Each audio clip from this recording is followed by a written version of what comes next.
gaman að fá þig í heimsókn. Já, takk fyrir að bjóða mér.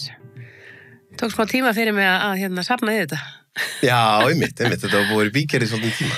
Já, ég beði eftir besta tímanum, eftir allt í hennu bara var það rétt, allt í hennu var þetta komið, já. Allt í hennu áttu að hittast í bláa stólunum. Hlustar á innsæið þegar kemur á svona hlutum með? Já, bara undanfarin ár og eiginlega bara áratug, myndi ég segja, kannski síðast inn 15 ár. Þá hef ég bara í svo mörg skipti, sko, í öllu skipti, ég ætla að leið mér að segja, öllu skipti sem ég ekki hlusta á innsæðir.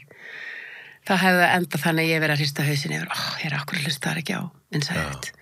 Og þetta er orðið svona síendurtekin setning sem maður segir við sjálfan sig í speilin.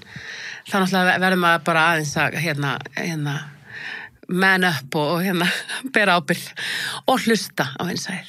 Er það ekki oft allan hjá mér, þá er það oft sko það sem að lætur mig hunsa innsæðið, kemur oftast frá ótta, sko. Þú veist, innsæði segir manni kannski þú átt að fara að hætta ykkur í vinnu eða gera eitthvað erfitt. Minnka ykkur samskipti, gera eitthvað erfitt, eitthvað, fara út í eitthvað svona, fara út úr hinnu þekkta yfir í hið óþekkta. Já, út úr þægindaramanum. Þá kemur alltaf svona, nei, höldum aðeins áfram því sem við þekkjum. Já, algjörlega, og þetta náttúrulega gerir maður, ég er búin að gera þetta í áratugi, þú veist, en í dag það bara veit ég hvað ég á að gera, ég veit hvað ég get, ég veit hvað ég vil, ég veit í hverju ég er góð og í dag kann ég bara svolítið að hlusta á innsæði mitt, varðandi fólk sem ég er með í kringum mig, sem ég vinn með verkefni sem ég tek að mér, allt þetta. Stundum getur verið erfitt, stundum getur verið krefjandi að sko íta verkefnum eða fólki frá sér sem maður veit að maður á að gera. Af því að það sko mjög oft spyrnir við einhvern veginn, sýnir viðspyrnu og vill einhvern veginn vera og fá mann með og svona og þá þarf ég oft líka að fara í innsæðið og spyrja, hvað ég gera núna? Á ég virkilega bara að vera ákveðin og jafnvel dónaleg og eiginlega fara út fyrir sko það sem að svona mín manngerð er. Og þá segir innsæðið alltaf nei og þá bara teki verkefnið, klára það og reyna að læra af því bara eða fólkið sem ég þarf að vinna með og bara svona reyna að læra af því og alveg í nokkur tilvikum þá hefur þetta bara verið æðislegt og fólkið bara vaxið einhvern veginn með mér og við bara orðinni vinir, sko. Þetta er svo skrítið, sko, ég hugsa að tengja alveg margir við þetta, ég er svo mikið búin að velta fyrir mér þessu svona ég nota ensku force versus allowing já, og það er svona einhvern veginn, ég held að sé svolítið innbyggt í okkur Íslendinga og kannski ekki síst kallmennina að það er bara svona, ég þarf að forsa ég þarf að fara út og ég þarf að gera rosa mikið til að eitthvað gerist og ég er svona að gera mitt besta til þess að reyna að fara inn í hina hliðina sem er bara ef að þú ert í réttri frekvensíu og byrjar að lifa treysta lífinu og treysta því að þú getur bara laðið að þér eitthvað gott og þú getur bara að fara að anda hún í maga slaka á og ég er svona einhvern veginn, ég er alveg gangandi dæmum sko mann sem ég þurft að keyra taugakerfið mitt alveg í kaf af hinu til þess að fatta að þetta þarf ekki að vera svona erfitt. Nei, sko málir, þetta er í rauninni svo einfalt, þetta á alltaf verið áreynslulaust. Ég er að segja við sko ungu krakkana mína sem eru, eða unga fólki mitt sem er alltaf, þú veist, allt yfir 20 og sumt yfir 30 og þegar kemur að svona, þú veist, bara ástamálum eða einmitt verkefnum eða að vita hvað maður langar að gera í lífinu, það á þetta bara að vera áreynslulaust. Þetta á bara að vera þannig að þú bara svona áttar þig ekki á þig fyrir að komin á kaf í eitthvað gott og bara, hvað þetta var eitthvað áreynslulaust. Og það komu aldrei neinar, þú veist, neinir erfiðleikar, sko, sem að maður næri ekki að díla við. Auðvitað koma, ég ætla ekki að segja erfiðleikar, en kannski verkefni, sem að var ekkert mál að leysa. Var áreynslulaust að leysa. Það kemur kannski, þetta verður krefjandi. En þá er það bara það er bara krefjandi og svo er það bara skemmtilegt og svo leysir maður það bara. Og er ekki líka munur, sko, því við erum að tala þessum innsæði. Ef maður er farin að ná að heyri sinni eigin rödd og heyri innsæðinu, þá getur þú þurft að taka eitthvað ákvörðun sem er krefjandi svona til skemmri tíma. En af því þú veist hún er að koma frá réttum stað, þá er hún öðruvísi krefjandi.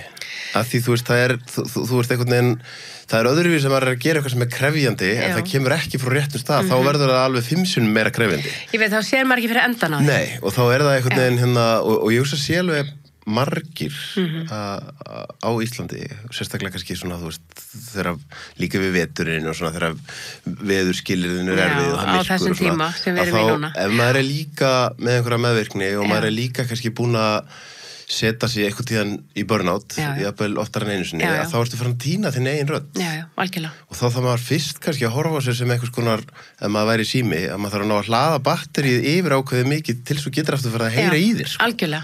Og ég hef rosalega oft verið alveg við það að fara í burnout. Og ég veit að núna því ég líti baka.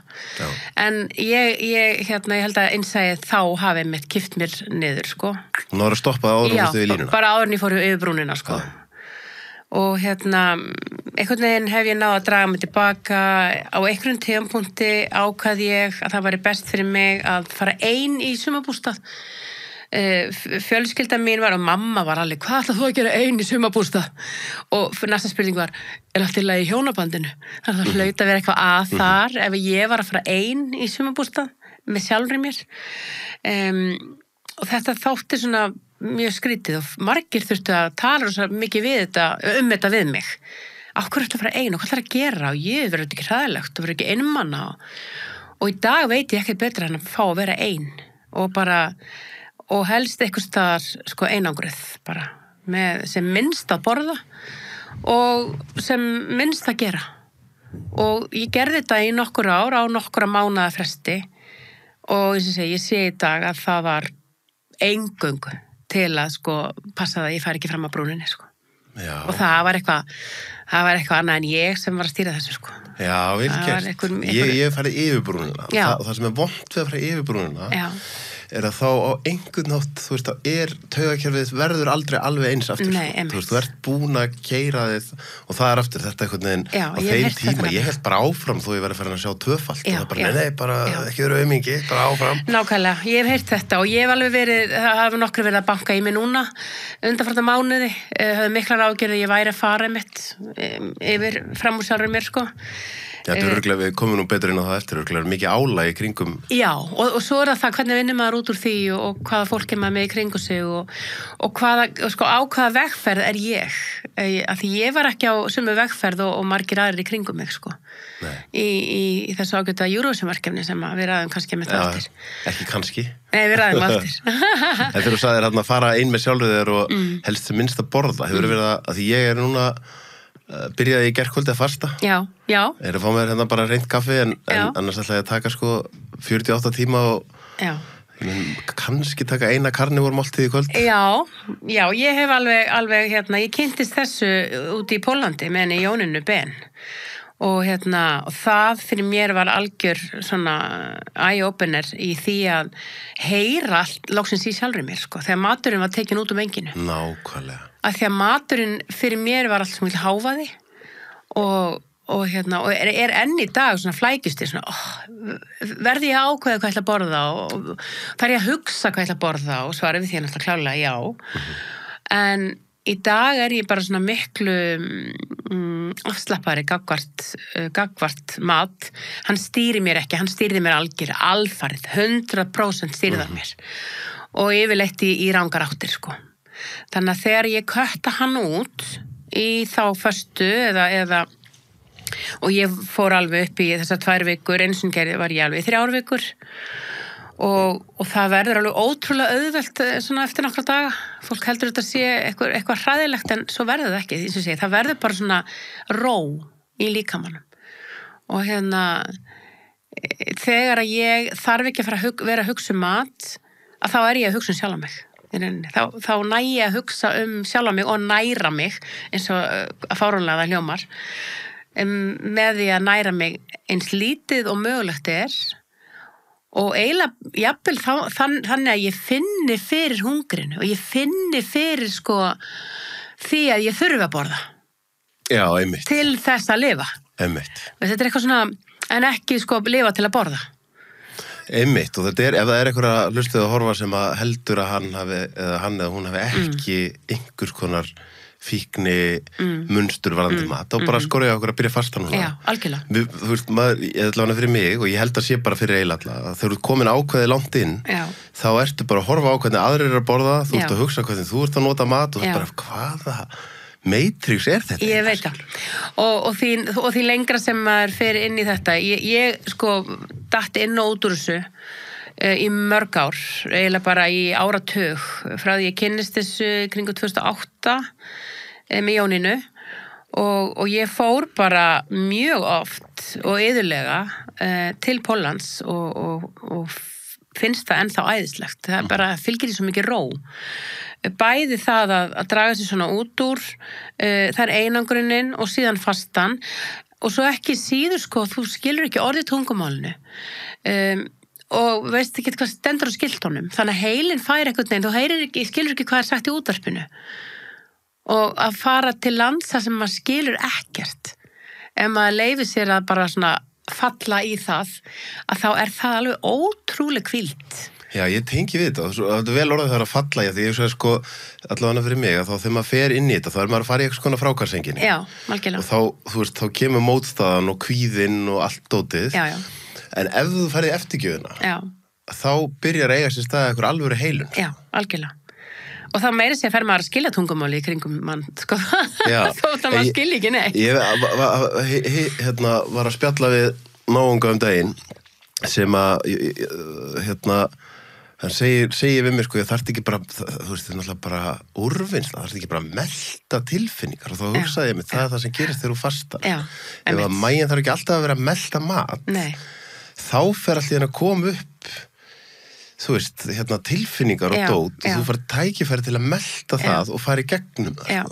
Sko ég í mínu tilviki þá býr innsæðið mitt í maganum og ég hef kallað sko innsæðið mitt mallakút bara svona því mér finnst það svona krútlegur bánsi sem að mér þykir ósvalega vænt og ég fann að treysta og þetta er svona nettur, svona jóti, svona og þannig að þegar að maginn minn, einmitt, bara mallakúturinn minn, fekk leyfi eða rými til að heyra það sem að þar var umfram, einmitt, eins og þú segir, meltingu á mat og meltingu á mat sem bara, þú veist, er mjög erfitt að melta. Þannig að sko mallakúturinn var kannski bara innsæði, var bara stundum í brjáluðum hávaða. Þetta er bara eins og að vera í versmiðju sem að þú heyrir ekki neitt. Nei. Og maður er bara einhvern veginn í svona flight mode, sko, þegar maður fer ofan í magan á sér og þar er bara hávaði. En leiðið mitt og þetta gerist, nákvæmlega þetta ástand sem þú veist að lýsa, og maður heyrir í tilfinningunum, af því það er í mínu tilfengi búaðar í maganum. Sko, reiðin mín er hérna alveg bara rétt við hliðina á, sko. Já. Og þetta er svona, þegar maður er búin að staðsetja þetta í líkamannum, þá er það svo auðvelt einhvern veginn að ef ég verð reið, þá get ég bara strýkið þessum stað og stýri þar með sjálfri mér. Bara, sko, fysiskt. Ég nefnilega held að, ég veit ekki, ég held að sé með hvernig að koma þetta, kannski svona vúi hjá mér. Við séum að koma á einhvern punkt núna Íslendingar, þar sem að af því það er ákveðið stór hópur búin að vera í sjálfsvinni dálítinn tíma, við erum að ala upp núna kynslóð af börnum sem hafa fengið allt annars konar uppeldi, miklu meiri ást og mikið og allt þetta. Já. Sko, við erum með rosalega mikla áfallastreitu sem þjóð, þú veist, bara veðurskilirinn þetta var rosalegt, sko. Og og minnst einhvern veginn eins og núna séum við að koma í tímabil þar sem er að verða svona úrvinnsla allt í henni og það getur alveg verið dálítið töff þegar þetta er alltaf komið, talandum við sem bara samfélagi sé svolítið eins og einstaklingur. Já. Að þegar þetta fer að koma alltaf upp á yfirborðið þá fyrir maður að hugsa maður er búin að stöffa og þetta er ekki að tala fyrir alla til fullt af fólki að núti sem er ekki með en eins og fyrir mig, maður stöffar þú veist, maður er að éta mat eða vera í símanum og maður er að stöffa yfir tilfinningar. Svo ferð allt í en í einhver svona því þú ert að tala að þú staðsettir þetta í líkamannum. Nú er ég nýbúin að kynnast náungar sem eða ég er ekki nýbúin að kynnast honum en ég er nýbúin að vera hjá honum í svona líkamsvinnu, hann heitir Númi sem er komið inn í podcastið mitt og hann er að taka bara kviðnutt alveg hefi sko. Og þá finn ég hvernig þú veist fyrir nokkrum árum þá hefði hann ekkert geta farið svona í kviðin Nei, einmitt. af því að, þú veist, það er bara á, sko, og svo er þetta ferli, en þá er sem að líka minnir að geyma allt þetta drasl, sko. Algjörlega. Það, sko, þegar ég var að kenna söng, og þetta er svo merkilegt, þetta er svo samtengt, sko, og þeim tíma þá er, sko, við stjórnum hljóðfærin okkar í kviðnum í rauninni, eða þar með þindinni og kviðvöðvunum. Og þegar maður þurfti að fara, hér áður fyrir, það var bara vaðið í kviðin á fólki. Og þegar ég var að byrja að læra, sem ungur söngnemi, þá var bara vaðið í kviðin á mér. Ég man alltaf eftir þeim, þetta var bara eins og árás. Og það kom ekkert upp úr hálsunum á mér þegar því maður læsi bara. Og ég þurfti að læra það að biðja leyfi. Og mér fannst það skrítið lengi, bara, ég biðja leyfi, menn ég er hérna bara að vinna með einhverja mannesku og reyna aðstofana með röddina og svo þegar ég biðja leyfi hvort ég vil snerta á henni kviðin. Ég meina, einmitt, talandi að fara í nudd, að, sko, þegar að nuddarar, og þeir fara sjaldnast á kviðina manni, þegar þeir gera það, þá verður maður alveg bara lokar og læsir og bara, herpir allt. Þannig að þetta er svo rosalega mikið, sko, ég veit ekki hvað að kalla þetta. Ég held að þetta sé, sko, þú veist, það er oft talað þriðja augað. Þú veist, erum við ekki bara með fjórða augað? Eða sjöunda augað sem er þetta stóra the holy opening, sko.